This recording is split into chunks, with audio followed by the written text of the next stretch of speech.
Good afternoon students. आज हम जो टॉपिक कर रहे हैं उसका नाम है समास, जो हमने कल भी किया था। समास क्या किसे कहते हैं बेटा? समास जो है, जैसे हमारे पास यहाँ शब्द है राजा का महल। राजा का महल से बन गया राजमहल। घोड़े पर सवार, घोड़े पर सवार से बन गया घुड़सवार। तो दो या दो से अधिक जो शब्द हैं उन शब्दों को हमने क्या कर दिया, छोटा करके लिख दिया। ये दो या दो से अधिक शब्द हैं, उन शब्दों को हमने छोटा करके लिख दिया। तो ये जो हमारा बन गया राजा का महल, राजमहल। घोड़े पर सवार, घोड़े पर सवार का बन गया घुड़सवार। ये जो हमने छोटा करके इनको लिखा है, ये बन गए हमारे समास। ये हमारे क्या बन गए? समास। तो समास किसे कहेंगे? दो या दो से अधिक शब्दों के को संक्षिप्त करके नया शब्द बनाने की प्रक्रिया को समास कहते हैं। इसमें दो या दो से अधिक शब्द हैं। इन दो शब्दों को, इन दोनों इनका मतलब एक दूसरे से है, लेकिन इन दो या दो से अधिक जो शब्द है, इन तीनों शब्दों को हमने इकट्ठा करके लिख दिया है, उसको संक्षिप्त बना दिया है, उसको छोटा करके लिख दिया है।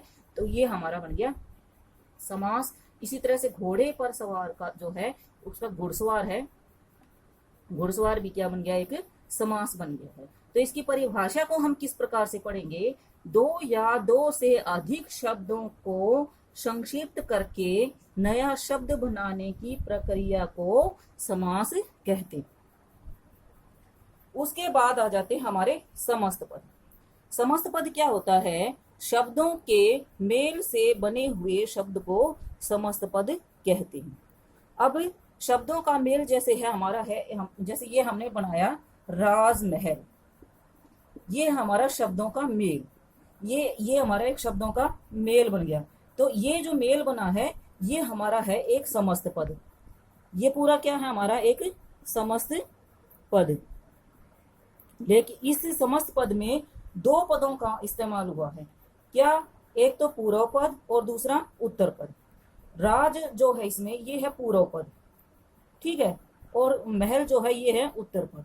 तो ये दो पदों से, ये शब्द ये दो पदों से मिलकर बन गया है राज और महल, जिसको हम समस्त पद कहेंगे। और ये इसमें जो पूर्व पद यानी जो पहले स्थान पर है, ये जो पहले स्थान पर है ये है वो है पूर्व पद, और दूसरे स्थान पर है जो महल है ये है हमारा उत्तर पद, ठीक है। जिस पूर्व पद और उत्तर पद इससे मिलाकर जो बना है वो हमारा बना है समस्त पद। तो जो समास है उस समास में हमेशा दो पद होते हैं। जैसे राजमहल, इसमें भी जैसे पूर्व पद और उत्तर पद है, इसमें घुड़सवार में इसमें भी पूर्व पद और उत्तर पद है। इसी तरह से जैसे है चौराहा, चौराहा इसमें भी पूर्व पद और उत्तर पद है। हमेशा इसमें ये चौराहा जो है वो है पूर्व पद और ये है उत्तर पद।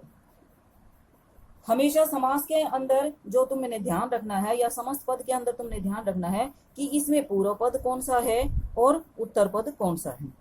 उत्तर पद, जब तक इन चीजों को आप नहीं पहचानोगे बेटा, तब तक आप समास की पहचान नहीं कर सकते ये कि ये समास कौन सा है। समास की पहचान करने के लिए हमें इनका ज्ञान होना बहुत ही जरूरी है। इसके बाद जो आ जाता है हमारा, वो आ जाता है हमारा समास के, इसके बाद जो आ जाते हैं हमारे समास के भेद। समास के भेद हैं बेटा, वे हैं हमारे कितने? 6। कितने हैं? 6। तो 6 जो भेद हैं वे कौन कौन से हैं? सबसे पहला है हमारा अव्ययीभाव समास। पहला कौन सा है? अव्ययीभाव समास। दूसरा है हमारा तत्पुरुष समास। तीसरा है कर्मधारय समास। चौथा है द्वंद्व समास। पांचवा क्या है?